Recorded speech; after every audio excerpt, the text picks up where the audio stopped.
I have the pleasure today of being joined by Dylan Porter. Now, Dylan is an IBM student ambassador for the IBM Z and IBM Linux One platform. He's also doing a Bachelor of Engineering in Computer Science at Hong Kong University. Dylan, great to see you. Thanks for making time to catch up with me. Hi, Des. Thanks for having me on the show. Very happy to be here and to be able to speak to your audience. Absolute pleasure.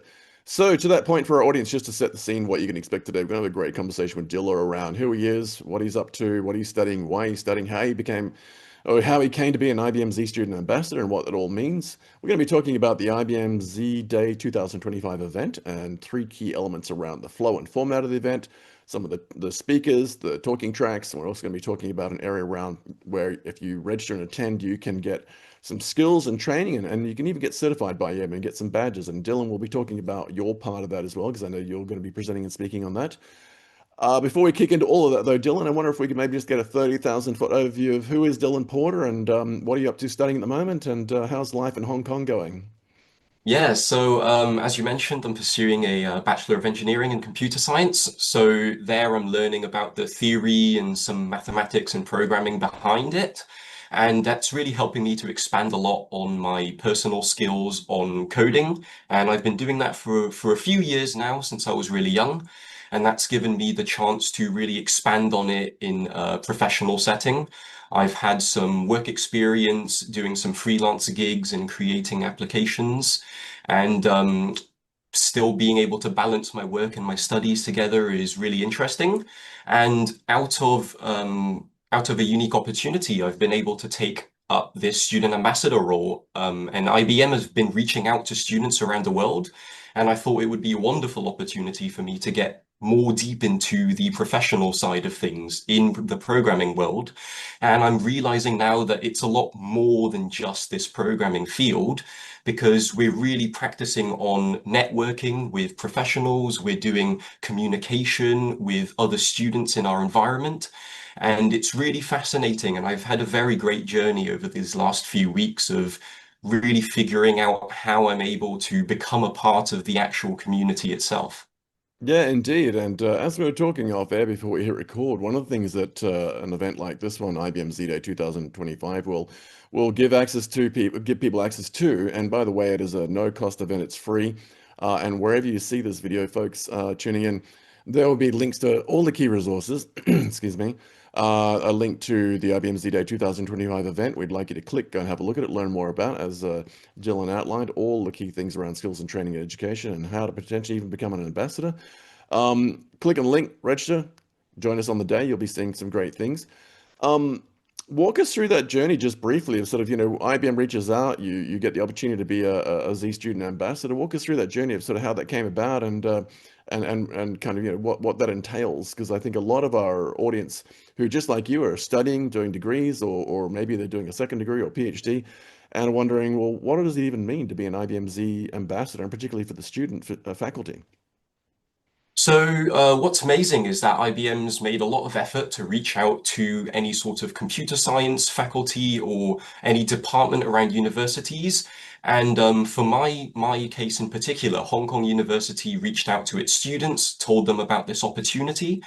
So I heard it through my academic advisor, and you would just be able to hop onto the online platform and hit apply. But IBM will only be able to give you the role if you can showcase that you are able to fulfill the technical requirements through the IBM Z skills platform.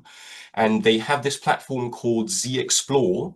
And this is where you would be able to hop onto their online environment, where they've actually provided a ton of free resources for you to learn everything there is about mainframe technology, whether that be programming or building things on the mainframe or simply being able to hop on and manage files on the platform. And to apply to become an ambassador, you have to fulfill fundamentals and a concepts badge to prove that you can understand the basics of the mainframe. And after I put in maybe 10 to 12 hours on doing that, I then sent off my application to IBM and did an interview with them. And after that, you'd be able to be enrolled and become part of the community. Fantastic. Now, you were recently part of a community day in the region, and I want to get into that a little bit more. But just for our audience, just to set the scene for what they can expect on the day, it's November the 12th. for IBM Z Day 2025, the annual event. As I said, it's no cost, it's free. We'd love you to jump on that link right now while you're tuning this great conversation with Dylan and actually register and be part of it on the day. There are six key tracks. We'll come back to this in a minute, but there's the first one is do more at the core with IBM Z, which really just means doing as much as possible on these IBM Z or Linux One platforms so that your data, whether it's in motion or at rest, is as well protected and as secure as possible, but also has the ability to leverage all of the intelligence that's in that ecosystem, whether it's the accelerator hardware platforms or the amazing compute that comes with the IBM Z CPU themselves. Whether it's the system software that has all these great controls around data protection and I/O bandwidth and so forth. The second track is get AI value today. I'm thinking about I/O. Second track is get AI value today. Now, what does it actually mean? AI is impacting everything we're doing. I know a lot of people, I'm sure you are as well. We're all using it in the preformed transformer space with generative AI, so we're having conversations with it. But a lot of organizations are having AI happen to them. That is, that it's being integrated into systems, whether it's Office 365 or with Gemini, depending on whether you're a Microsoft or Google house. It's in every SaaS application you can imagine. It's in our phones. I know a lot of people have had Siri in their devices and Google's assistant as well, but maybe not used it. But now it's actually the default search tool.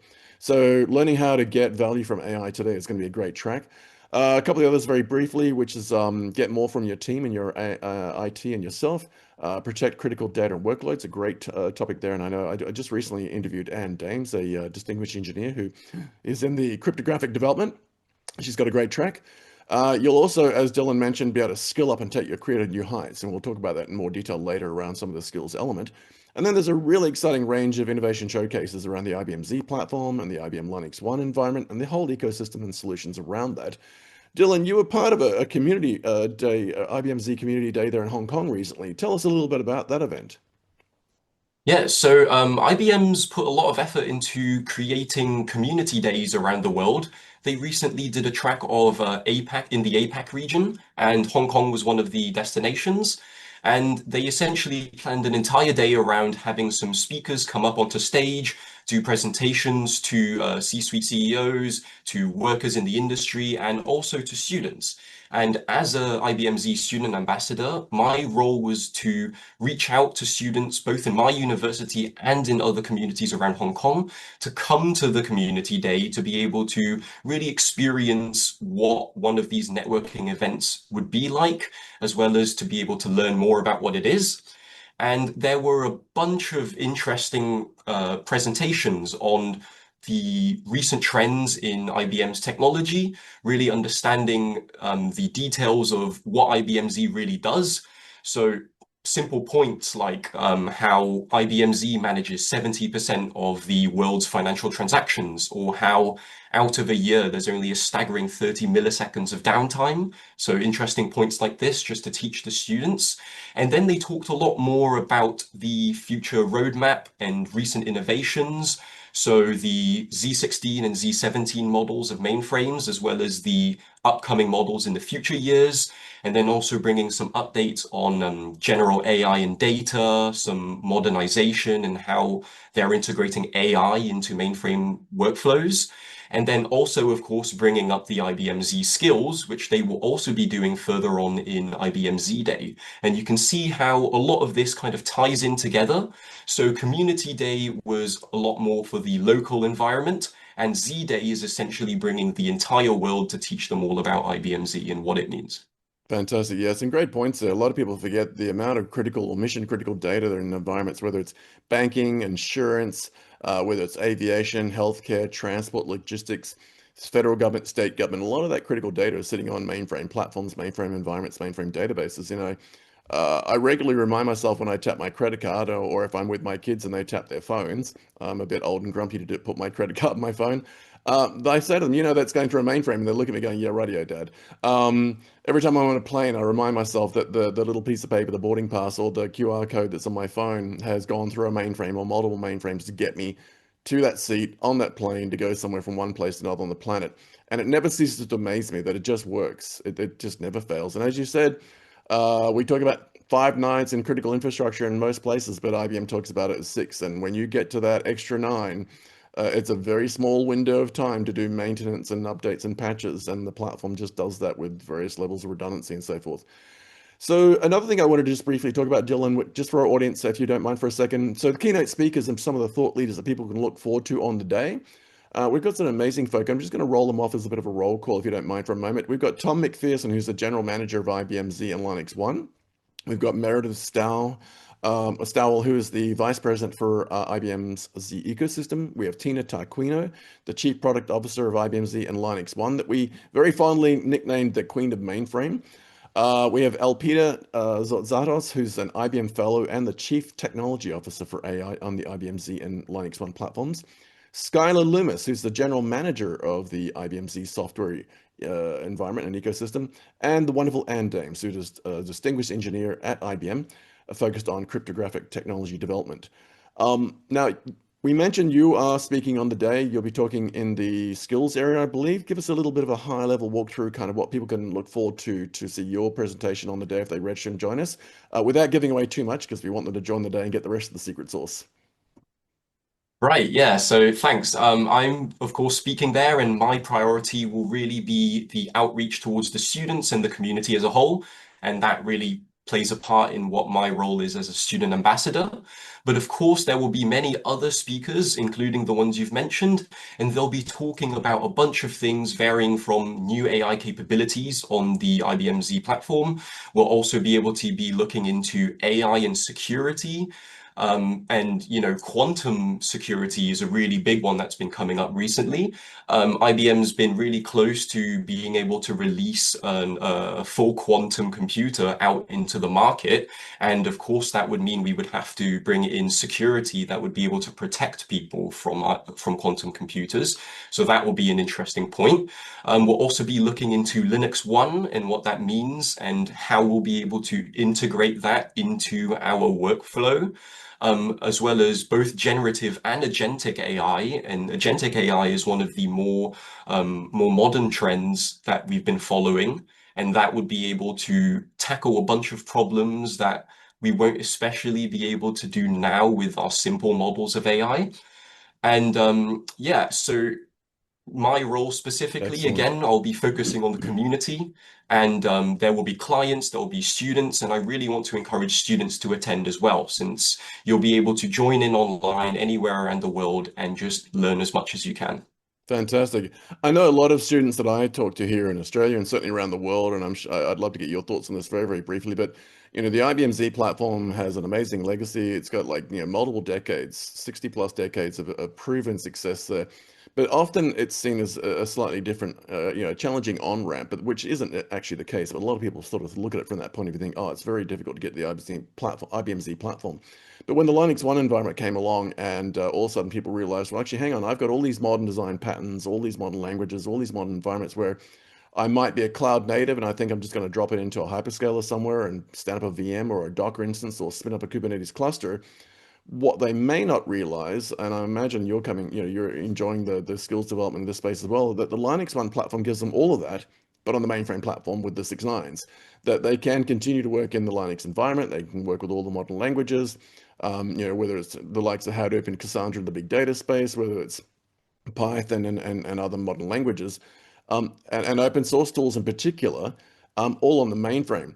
This must be a bit of an interesting eye opener for a lot of students you speak to, whether it's like, well, I want to develop on modern things. I want to develop on these cool open source things. Well, good news.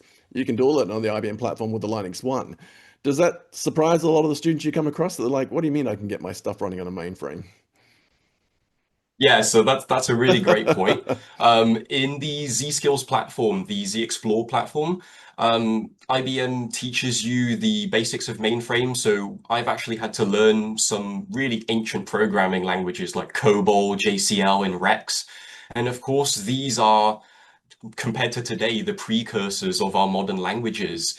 And I think what IBM's really realized is that there's not much point trying to teach the upcoming students these really old languages. And I really like how they've managed to pivot and transform their environment by adding the Linux One platform onto it and really modernize what it is to be able to program on the mainframe. So, of course, there's been a lot of discourse of mainframe being old and obsolete, but I think in more recent years, IBM have really been able to turn that narrative around. And everything about Linux 1 is really quite advantageous for the future of mainframe. So we have, I mean, there's built-in AI, it's a lot more sustainable, power effective. The security is much higher.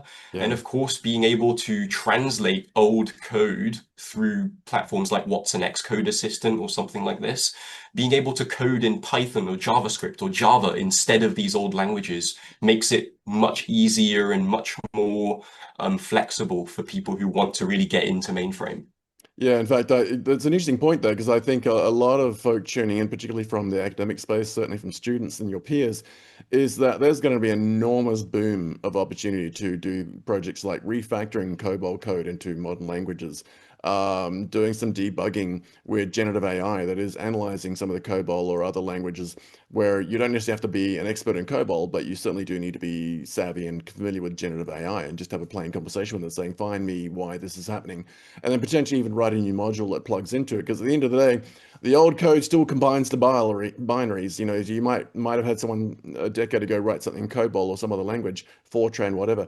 It still ends up going through an assembler and a compiler and becoming binaries. So if you end up writing a new piece of code in Python or Java or C++, it gets compiled, it goes to assembler, it becomes a binary, it gets stuck into the same ecosystem, and it all integrates. On the track that you're talking about with regard to skills, I just want to highlight also for folk, we've mentioned it a couple of times, but just to reiterate this, at IBM Z Day 2025, and wherever you see this, there will be a link. We want you to click on it while we're tuning in now, register, learn more about the event, turn up the day. There are four key tracks that Dylan and the folks like our associate Adam LG Ring will be speaking on, with particular skills and IBM skills or Z skills and training courses that are available on the day with certification. And they include AI and data, which for me are a bit of a no-brainer. You should be doing those in your sleep. Security, again, another no-brainer, but it'd be great to learn more about kind of where that plays into the IBM Z and Linux One platforms. Modernization, which may not sound like an obvious one that you should be joining and doing skills on, but the reality is that every time you write a new piece of code, you write a new code function, and you take a new user story, and you're to stand up in a scrum and learning something, you are effectively modernizing that piece of code. You're creating a new version. You're looking at how do we enhance this feature and make the business system better, and that is modernization. And when you think about that as an ethos or a way of thinking, this track modernization in the skills area is going to give you all of that foundation and so forth.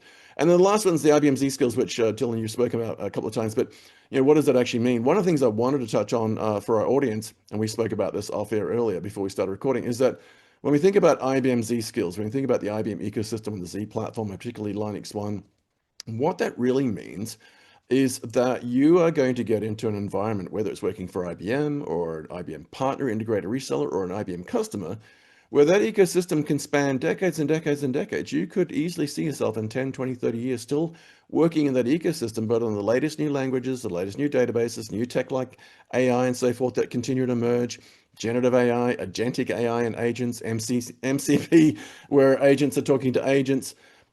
So when you think about this ecosystem, this architecture that is decades and decades old, that doesn't mean it's old legacy. It just means that it has survived, innovating and continuing to reinvent itself. And when you can get in an environment like that for your career path, that's invaluable. For events like this in the community space, IBM Z Day, to get a leg into that, as you have, Dylan, I'm sure you recognize that in 10 or 20 years, you may not be doing the same stuff. You'll be working the latest innovations on the latest version of the hardware, the latest version of the CPUs, and potentially new bits of firmware that in some cases it's cryptographic, some cases it's AI. Who knows? Maybe as a quantum co-processor that goes into the IBM Z instead of being this amazing looking thing that's got wires coming out everywhere. When you think about some of these tracks, Dylan, and certainly the one you're speaking about, what are your thoughts and what are your conversations with some of your peers around why things like these tracks around getting these badges and certifications from a big brand like IBM, who will stand behind you saying, yes, this person's done the training, done the courses, got the certification, and we've given them the tick in the box and this great badge they can put in their CV and resume. AI and data and security and modernization, IBM Z skills. How do these play into some of the career paths that you might go into yourself or some of your peers go? What are some of the reasons they should tune in and tap into some of that capability? So I really want to mention one thing that I've noticed a lot as my time as a university student. There seems to be quite a big gap between the educational world and the professional world. And many times I know students build these skills, build these abilities, gain the knowledge in their lectures and in their coursework. But once you start to get into the workforce and find a job, it will take you a while to be able to transfer those skills and know how exactly you do that.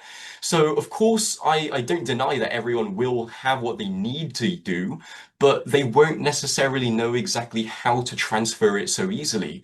And I really appreciate how IBM's been able to step in, bring in these skills platforms, because once you're able to get into it and learn and realize that, oh, this is actually pretty simple, I've done this in a lecture before, or I've done this myself before. They build you slowly from the start, teaching you the fundamentals and how things connect. And then they build further skills on top of that. So, like AI and data, or DevOps, or any of the tracks of badges that they have, you'll be able to get that fundamental knowledge in the beginning to earn a certification, to, like you said, put on your CV, put on your resume, show that, hey, I can do this. I know how to transfer my skills into the workforce. And then you can move further on and delve deeper into these skills to really show that you can be an effective piece in your job. I love that.